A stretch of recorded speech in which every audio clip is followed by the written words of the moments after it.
Вторая часть, почему жидкие обои лучше рулонных. Для поклейки рулонных обоев очень важно, чтобы стена была идеально ровной и гладкой. Для жидких обоев это не обязательное условие. Они сами могут компенсировать мелкие неровности, но и расход немного увеличится. Например, частая проблема новостроек – это усадки, когда стена может немного деформироваться. Жидкие обои спокойно справятся с этим, так как материал эластичный и не имеет швов и стыков. Они не потрескаются и не отклеятся от стены.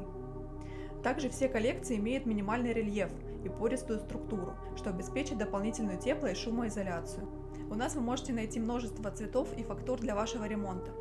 Но если этого будет мало, можно смешать между собой обои, а также добавить декоративные элементы – блесток, флоков или слюду.